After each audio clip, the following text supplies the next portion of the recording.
अब देखो 6 डिग्री लगभग यहाँ से शुरू होगा। कहाँ से शुरू होगा? यहाँ से शुरू होगा, ठीक है ना, यहाँ से शुरू होगा 6 डिग्री, ठीक है। ये पॉइंट बना देता हूँ। अब 6 डिग्री से लेकर कितने डिग्री है? 37 डिग्री लगभग। देखो 23 यहाँ पे आ रहा है तो 37 डिग्री लगभग यहाँ पे आएगा। कहाँ पे आएगा? यहाँ पे आएगा। तो ये तो अपने अक्षांश से याद करेंगे। लगभग अपन समझने के लिए लिख रहा है 6 डिग्री 4 मिनट उत्तरी अक्षांश, और यहाँ पे 37 डिग्री 6 मिनट उत्तरी अक्षांश। ओके, अब देखो अब देशांतर स्थिति। अब भारत की जो देश है ना वो कितनी है? 68 डिग्री 7 मिनट से पूर्वी देशांतर है। क्या आएगा? पूर्वी देश से कितना है? 97 डिग्री 25 मिनट। कितना है? 97 डिग्री 25 मिनट। तो देखो इस पृथ्वी, इस ग्लोब में देखो ये बीचों बीच का सेंटर है ना, मान लो क्या है? बीच का सेंटर है। अब बात करें पूर्वी देशांतर की। अब इस 0 डिग्री ये देशांतर रेखा है, देशांतर रेखा। इस ग्लोब के बीचों बीच में 0 डिग्री देशांतर रेखा। मान लो चलो यहाँ पे मैंने 0 डिग्री देशांतर रेखा खींच दी। क्या नाम है इसका? 0 डिग्री देशांतर रेखा। क्या है? 0 डिग्री देशांतर रेखा। इसको अपन ग्रीनविच रेखा के नाम से भी जानते हैं। क्या नाम जानते हैं? ग्रीनविच रेखा। ग्रीनविच एक शहर है इंग्लैंड प्रांत में, ठीक है। उस शहर के नाम से इस रेखा का निर्धारण किया गया है, और इसको CML भी बोलते हैं, सेंटर मेडिटेरियन लाइन भी बोलते हैं ना, केंद्रीय मध्यांतर रेखा। इस 0 डिग्री लाइन के पूर्व में हमारा भारत स्थित है। तो हम बात कर रहे थे 68 डिग्री 7 मिनट से 97 डिग्री 25 मिनट। तो अब देखो 68 7 लगभग ये 0 है, तो 68 समथिंग यहाँ से आएगा मेरे हिसाब से ना, यहाँ से आएगा।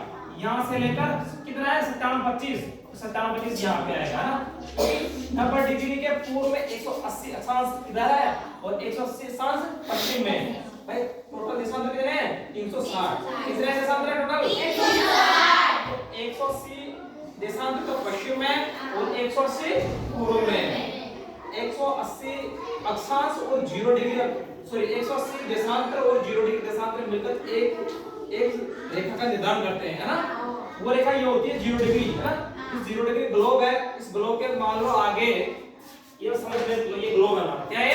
ग्लोब। अब इसके आगे वाली जो रेखा है वो 0 डिग्री है, तो इसके ठीक विपरीत स्थिति में जो रेखा होगी वो 180 डिग्री होगी। क्या होगी? 180 डिग्री। हां, तो अब इस 180 डिग्री मतलब यहां से 0 से स्टार्ट करेंगे तो 68 डिग्री यहां आ जाएगा और 97 में आ जाएगा। तो मैं भारत का मैप यहीं इस नक्शे में अंकित करता हूं। देखो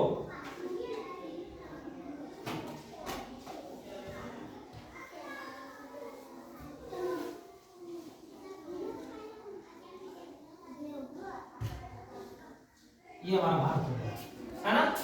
अब बताओ ये भारत इस पृथ्वी के इस गोलार्ध में कौन से गोलार्ध में स्थित है? उत्तरी गोलार्ध। Very good. कौन से गोलार्ध में? उत्तरी गोलार्ध। इससे 0 डिग्री से ऊपर है तो सीधी सी बात है उत्तरी गोलार्ध है, और 0 डिग्री से दक्षिण में है तो दक्षिणी गोलार्ध। ये तो हमें पता लग गया कि हमारा भारत है ना उत्तरी गोलार्ध में, ठीक है। अब फिर मैं पूछ रहा हूँ आपको, ये पूर्वी गोलार्ध में या पश्चिमी गोलार्ध में?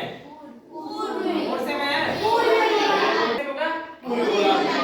तो इसको अपन ऐसे बोल सकते हैं कि हमारा भारत विश्व के ग्लोब में उत्तरी पूर्वी गोलार्ध में है। उत्तरी पूर्वी गोलार्ध में। तो कौन से गोलार्ध में हो गया भारत? उत्तरी पूर्वी गोलार्ध में। उत्तरी पूर्वी भारत की है, ठीक है ना।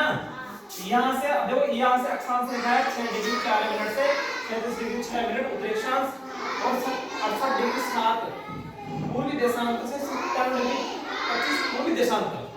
इसके बीच में हमारे भारत की स्थिति है। अब भारत की जो जलवायु है, जलवायु कैसी होगी?